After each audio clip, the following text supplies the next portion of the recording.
You know what's crazy about small towns? Everyone talks about how peaceful they are. The quiet streets, neighbors who actually wave at you, that little diner where they still remember your order from last week.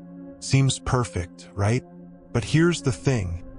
Sometimes the darkest secrets hide in the quietest places.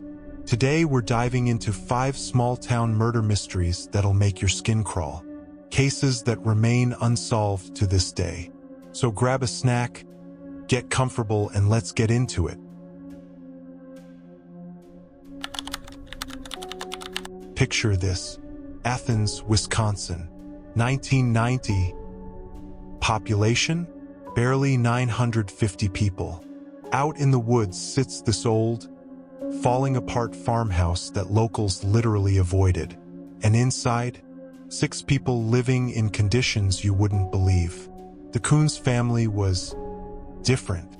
For elderly siblings, 81-year-old Irene, 76-year-old Clarence, 72-year-old Marie, and 70-year-old Helen, plus Helen's 2 grown sons, Kenneth and Randy, all crammed under one rotting roof. No running water, no plumbing, just a single wood-burning stove for heat and cooking. Trash everywhere. But somehow they had a TV and VCR. And when cops finally got inside, they found something wild: hundreds of adult tapes scattered throughout the house. Investigators think they watched them together. Yeah, let that sink in. But wait, it gets darker. Rumors around town whispered about incest. Helen supposedly shared a bed with her adult sons. Some people even thought Clarence might be the father of Helen's kids.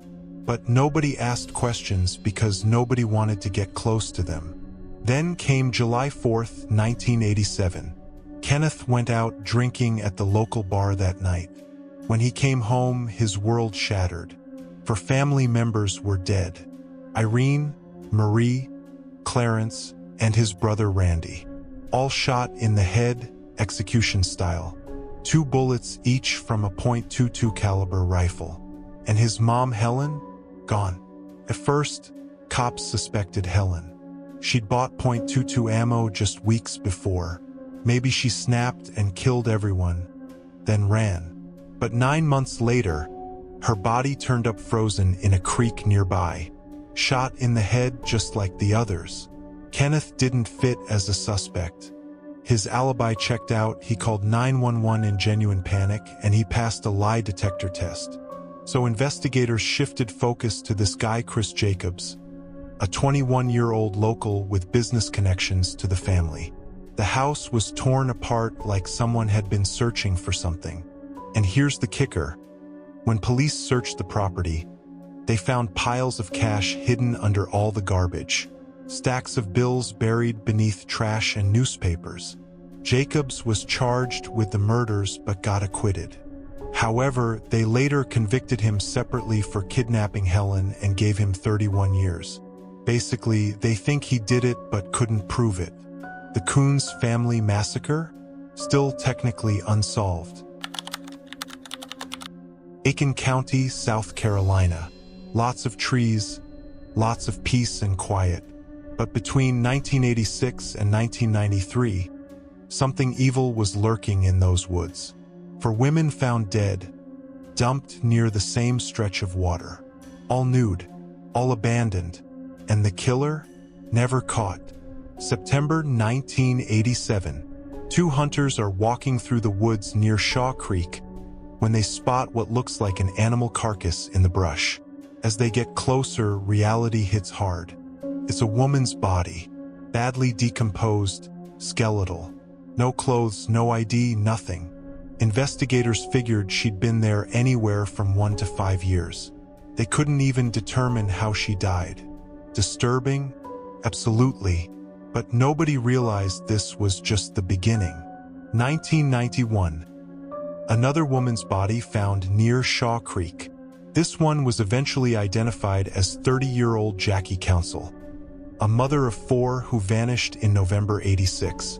Then came Kristen Duran in 1992, reported missing from Augusta, Georgia in 1989. Again, dumped near Shaw Creek, nude, left to rot. 1993. A fourth body discovered. This woman still hasn't been identified, and her remains had been burned deliberately. Someone wanted to erase her identity completely. All the women were African American, all dumped in that specific remote area, all found nude, all between 25 and 32 years old. So what kind of killer does this? And why Shaw Creek? The FBI came in, took soil samples, examined bone fragments, studied insect activity, but most evidence was already gone. There was one possible link, though. Some victims struggled with drugs. One tested positive for cocaine. Another may have been involved in prostitution. Cops looked at local men with violent criminal records, but nothing stuck. For a minute, they wondered if maybe Shaw Creek became a dumping ground for multiple killers. But the similarities between victims suggest one person. By 1994, the case went cold.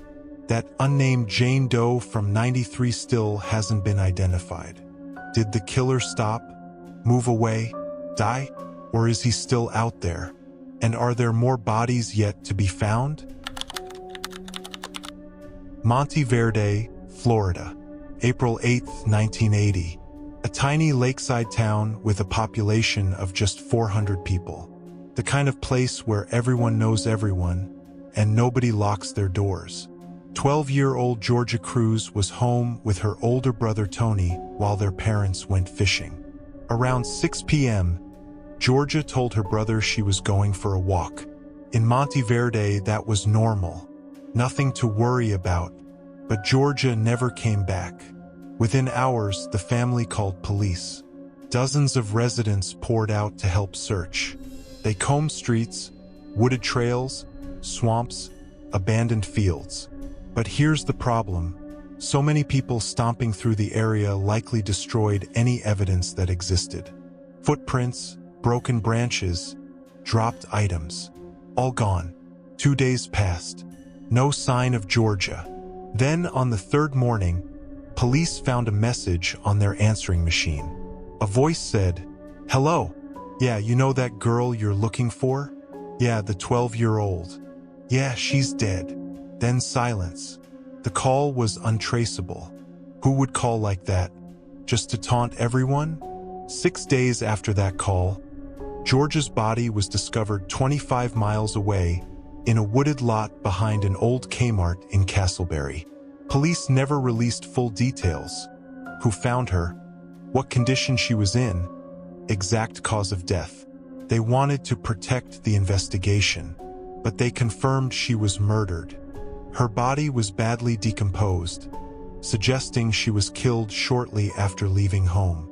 Her clothes were found folded neatly nearby. No witnesses, no strange vehicles, no outsiders in the area. In a place like Monte Verde, you don't get many people just passing through.